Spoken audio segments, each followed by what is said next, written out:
वैदिक ज्योतिष, पौराणिक कथाओं और खगोलीय विज्ञान अर्थात एस्ट्रोनॉमी के सिद्धांतों के अनुसार मिथुन राशि और मध्य प्रदेश के उज्जैन में स्थित भगवान शिव के महाकालेश्वर ज्योतिर्लिंग, जिसे दक्षिण मुखी ज्योतिर्लिंग भी कहा जाता है, उनके बीच अत्यंत गहरा वैज्ञानिक और आध्यात्मिक संबंध है।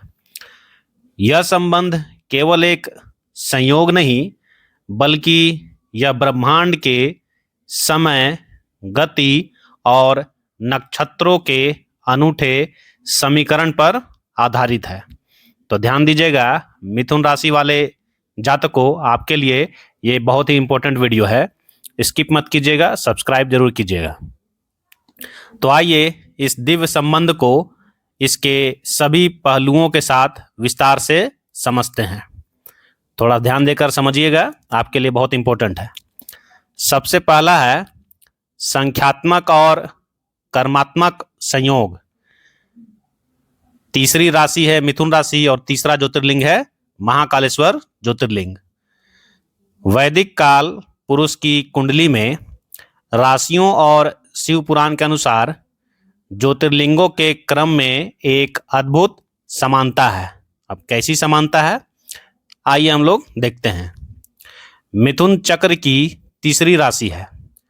काल पुरुष के चक्र में मेष, उसके बाद वृषभ और उसके बाद मिथुन राशि आती है। ध्यान दीजिएगा, मेष, वृषभ और उसके बाद मिथुन राशि आती है, जो संवाद, बुद्धि और विवेक का प्रतिनिधित्व करती है।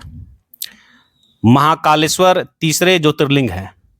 द्वादश अर्थात 12 ज्योतिर्लिंग स्तोत्र के अनुसार सौराष्ट्रे सोमनाथम स श्रीशैले मल्लिकार्जुनम उज्जैनाम महाकालम अर्थात उज्जैन के महाकालेश्वर भगवान शिव के तीसरे ज्योतिर्लिंग माने जाते हैं। संबंध क्या है? ज्योतिष शास्त्र में नंबर 3 का स्वामी बृहस्पति अर्थात गुरु को माना जाता है, जो ज्ञान के प्रतीक हैं।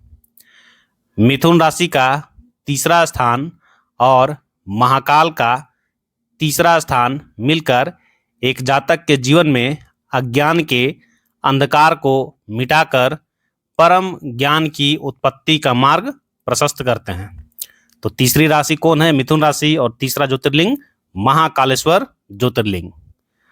आगे देखिए, सेकंड नंबर है काल और गति का वैज्ञानिक समीकरण, टाइम और स्पीड का वैज्ञानिक समीकरण।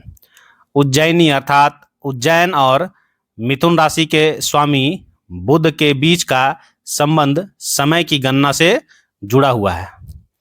क्या समय है? देखिए, महाकाल समय के अधिपति हैं।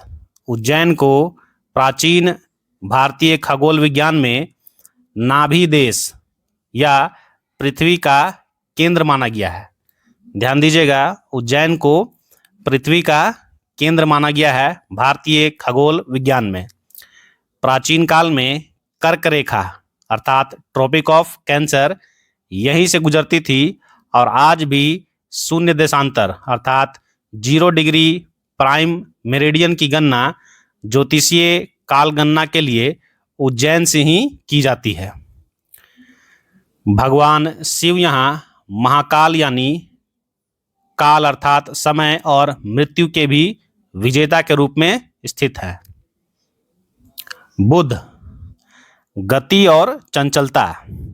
मिथुन राशि का स्वामी बुध ग्रह है।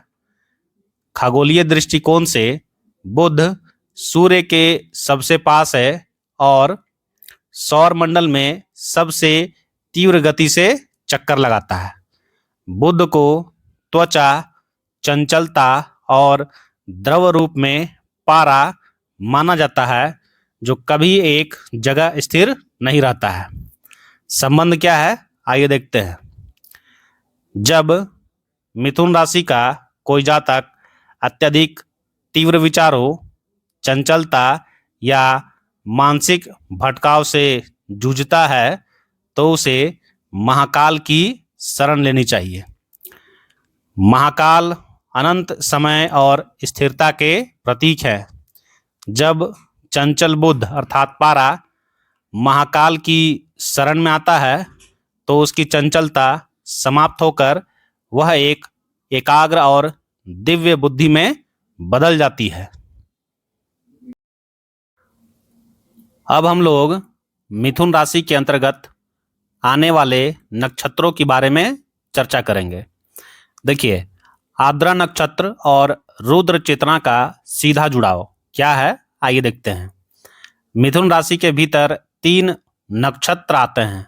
कौन कौन सा नक्षत्र है? मृगशिरा, आर्द्रा और पुनर्वसु। इनमें से सबसे महत्वपूर्ण कड़ी है आर्द्रा नक्षत्र।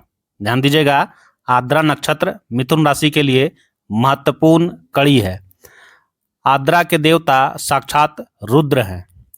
आर्द्रा नक्षत्र के अधिपति देवता स्वयं भगवान शिव का रुद्र रूप है। अब रुद्र रूप क्या होता है? भगवान शिव का रुद्र रूप क्रोध और विनाश के बाद सृजित होने वाला एक रूप है, जिसे रुद्र रूप कहते हैं।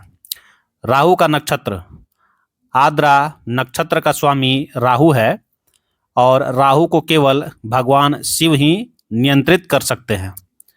महाकालेश्वर मंदिर में स्थित कोटि तीर्थ और वहाँ की भस्म आरती राहु के नकारात्मक प्रभाव को पूरी तरह नष्ट कर देती है। राहु के नकारात्मक प्रभाव क्या होते हैं? भ्रम पैदा करना, डिप्रेशन, मानसिक तनाव, इनको पूरी तरह नष्ट कर देती है। मिथुन राशि के जातकों के भीतर आर्द्रा नक्षत्र के कारण शिव तत्व की ऊर्जा जन्मजात होती है।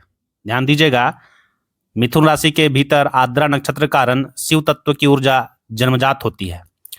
महाकालेश्वर ज्योतिर्लिंग की पूजा करने से मिथुन राशि के जातकों के जीवन से आकस्मिक संकट, जो इमरजेंसी प्रॉब्लम होता है, मानसिक अशांति और राहु जनित दोष तुरंत हो जाते हैं। इसलिए मिथुन राशि के जो जातक हैं, महाकालेश्वर शिवलिंग या ज्योतिर्लिंग की पूजा अवश्य करें, वहाँ पर दर्शन करने अवश्य जाएं। चौथा देखिए, दक्षिण मुखी महाकाल और मिथुन राशि का सुरक्षा कवच। पूरे संसार में केवल महाकालेश्वर ही एकमात्र ऐसे ज्योतिर्लिंग हैं जो दक्षिण मुखी हैं, मतलब जिनका फेस साउथ की ओर है, चेहरा दक्षिण की ओर है। ज्योतिष और तंत्र शास्त्र में दक्षिण दिशा को काल अर्थात मृत्यु और यमराज की दिशा माना गया है। मिथुन राशि स्वभाव से बेहद संवेदनशील और दोहरी मानसिकता वाली राशि है, अर्थात डुअल नेचर वाली राशि है मिथुन राशि। इस राशि के लोग अक्सर निर्णय लेने में कमजोर पड़ते हैं और नकारात्मक शक्तियों या नज़र दोष से जल्दी प्रभावित हो जाते हैं। ध्यान दीजिएगा, मिथुन राशि के जातक बहुत जल्दी किसी के नज़र में आते हैं, नज़र दोष के शिकार हो जाते हैं। संबंध क्या है इनका?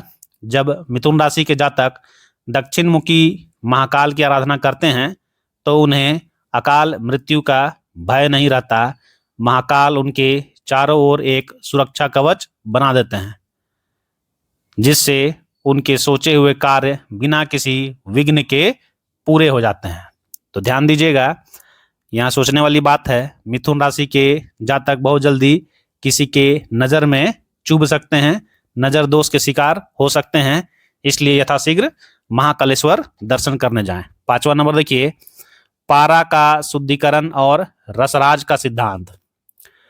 आयुर्वेद और प्राचीन कीमियागरी में बुध ग्रह का सीधा संबंध पारद से है, लिक्विड मर्क्यूरी से है। क्या है, आइए देखते हैं।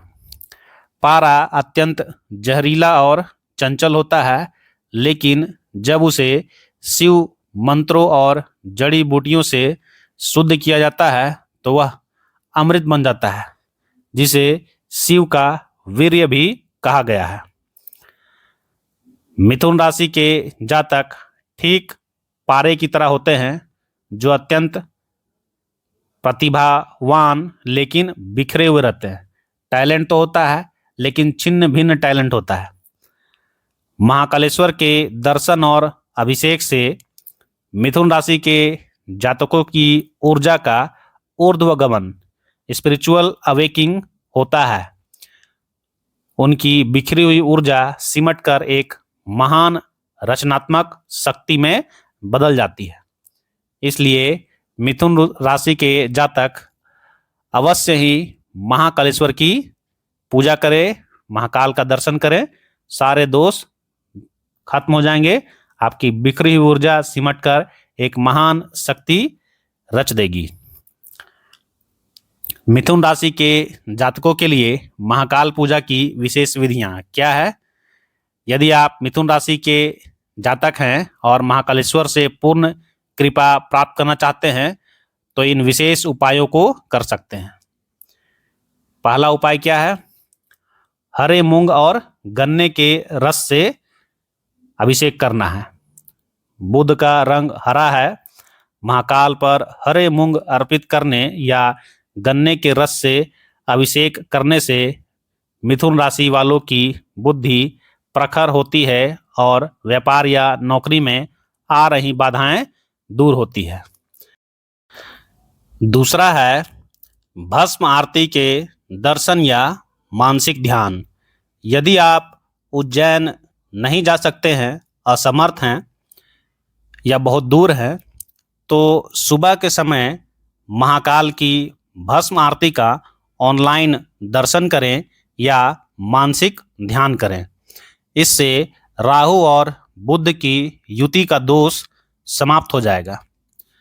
तीसरा है महामृत्युंजय मंत्र का पाठ करना। मिथुन राशि के जातकों को नियमित रूप से कम 11 बार महामृत्युंजय मंत्र का पाठ करना चाहिए, जिससे स्वास्थ्य संबंधी समस्याएं दूर रहती हैं।